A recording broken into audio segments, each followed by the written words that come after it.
nyomu chite chinkuteka ningira ngu CAF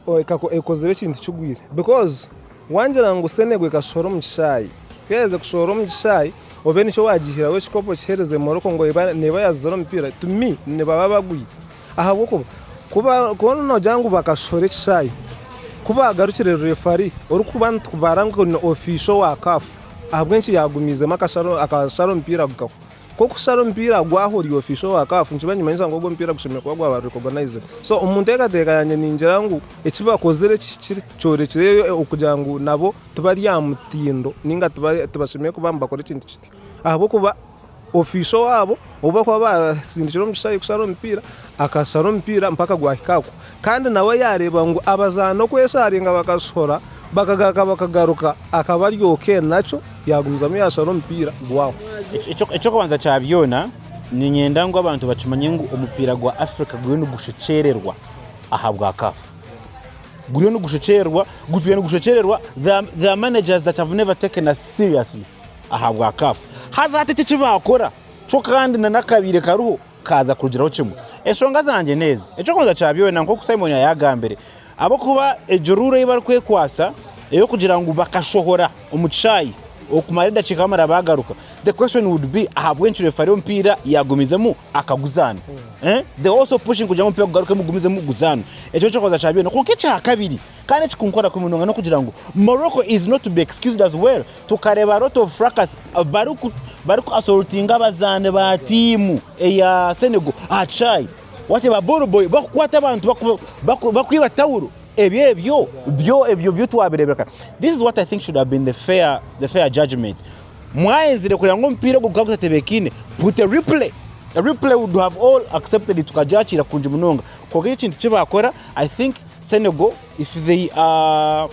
bagende bazo mu court of arbitration for sport bazo kujuriza kandi they have a good case abokuba ekikafu yakora it only shows ngo cy'abantu bayeno batekatekamo. It's exactly ncho batuhereza echo kwenda ngo bareto umuntu abeno we yarabaho. So CAF you should be ashamed honestly.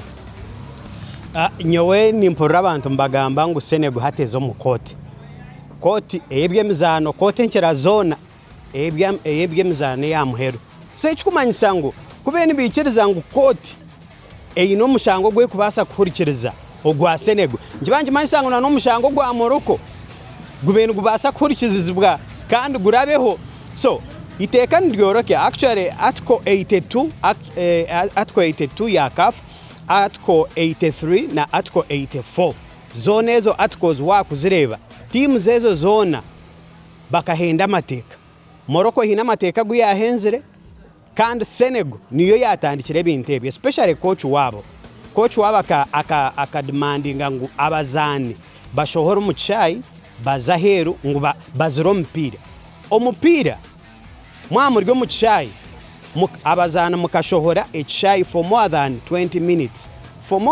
minutes mutine rusaku rwa referee you penalized kandi eryo niryo rumwe ahiteka article 84 erya CAF eri kujangu washohore echayi otine rusarwa ref bakoreki noba waziro mpira noba waguzira iteke echo cherumo ngo noba waziro mpira wayongera hekindi wamara edakika zikurengo muri 20 otari mu cyayi eryo naryo niteke rindi noba warihenda. So Morocco bo nibabasa kuba babene bamanya actually na wareba Diaz penalty okuyagitira ejo tiyontera ya penalty ya Diaz nko kutukumanya bo bakabasa kubamba koraka koryo kabo bajyanka tubikirize bazo mu cyayi katubashende bazo mu cyayi batere ompira gwabo bagusinge konkito tubatware omukoti tubene ho twabasingira abwo kuba bakamba kimanya kurungi abwo kuba Morocco tuye yatandikire ebintu byo kugira ngo ebyona bibeho. Referee we kware yagizire ki yakora maybe akagwera side ya Morocco no junana referee to kujunana Morocco abwe ibintu byone byabiro. So nyoni injira Bobs maybe ne chakwenda gamba kadore ekikwenda gamba tunoreba there's a body it's called IFAB wachireba IFAB ejo body hati amateka gayo nigatwara all the football governing na kegizitwini obani za Brazil za kuri South America obani za Africa na nakai haza byo yabo negira ngo referee omumuzano ni wakuba the final person kandi referee kuba garukire ya telefone ngo mpego mizemo kugira guta guzanwe. So now the argument is kora abe watumira umupira gwazanwa ahabwe ncyatu nwenda kuhinduko ketorora one what okay okagira ngo osharemu ngo abantu obenu bo wahezegira ki. And this is what we are going to see. Before that, haven't you seen okaba orinkaho the candidate examples eziryaho mu Uganda? We've seen matches zikuba played. Maybe Onduparaka is playing Kacheka United. Omupira ogwo gukizanwa maybe Onduparaka is leading nka 3-0 konka abahagize nka Mbarara City nubo bareta hakavuyo. Omupira guhenderera nko madakika ya nshanju ninga chenana iwo munteka teka yawe omuzano go kabe nonda guhwe guta. Referee nabayashara referee yakireba akagira ati ompira gutukagomizamo the referee akagu abandoning. That's what we're talking about. Bobs, yes. Report ya referee or referee from Democratic Republic of Congo neyoreka actually report ya referee neyoreka timu ya Senegal ekashohoro mu chai omu report ya referee timu ya Senegal ekashohoro mu chai timu ya Senegal ekahenda amateka abiri okushohoro mu chai etine rusakoro go wa referee yamara obwire bwinja heru etine rusa so iteka nhori kubakwatera omu report ya referee harmu erazi ezabezikorwa enshobeza kozirwe ihanga rya nanke erya Morocco because rekangambire echabiraho timu ya Morocco bagipenalizing arona nabazana na Senegal nawe bagipenalizing nakaba kabampenalizing coach bakaba mpenalizing ndakubuza Ram na wagira ngo omuzano nubambagira ngo gwamareda shika 20 muri yaheru y'Ichayi more than 20 minutes kazi 20 ninga 17 I don't know sheme kubanogu no wahendite where if fite kandi umujani ngwenzi kanyanga kugwagwe bamara 20 minutes batanu mu Ichayi bashora abwenje ataragumaze abwenje ataragumaze no it's nko kumwajangu referee nuwe akasheme gumara final person ninjira we abokuba this was a final. So echo kubanza bakaba takwenda kushisha manya echo kubanza CAF na FIFA nibo bakugoverninga ompira abo mu Africa na CAF omunsiona ni FIFA echo kubanza twine kuchumanya je ngo mpira gwine kuba protected no brand ya man numuchikiriza omupira gwine kuba protected so CAF yabe ta penalizing the Senegal nchibanje manyisangu na ndije mipira mingi neja kuba nehwa omuchikankecho so bine Ram banza hore tutakataize munanka Elias nyowe the argument is Senegal yakozire chikaba chigwita okay Morocco yakozire because they are also to blame but the manner in which CAF has judged over this thing nichoreka nanka zamani munonga ruporo zamani ntona banze ntecho kubanza chabena kuri bashabena bakatamu replay maybe tukagaraka bakaje nkare ogomuzano kaje bizibu that would have been a fair a fair judgment kugira ngo mugarukemo abantu baza kugira ngo okay konka toro kweza umpira gwahwire byona byahwire wakire okagenda okazo mu boardroom yiwazamu omukotejo okagabo busingu zodyo nituza kusheterwa tuwagira ngo bareke tuwagira kutungo bonero bareke ati tuwagira ngo umpira gushemere kurindwa gushemeka protected hatechi ekikafu yakora is a football being protected ninga tyo nshechere it is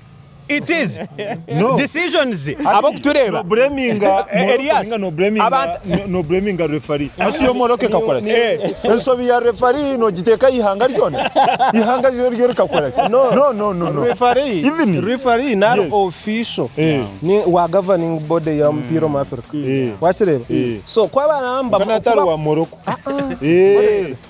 bakoza kusindwa mu Ichayi agenda onka official wa CAF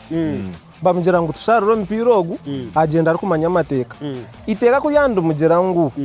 ba abashambe bayeshanga bakashora ninga bakamara 20 minutes batari mu Ichayi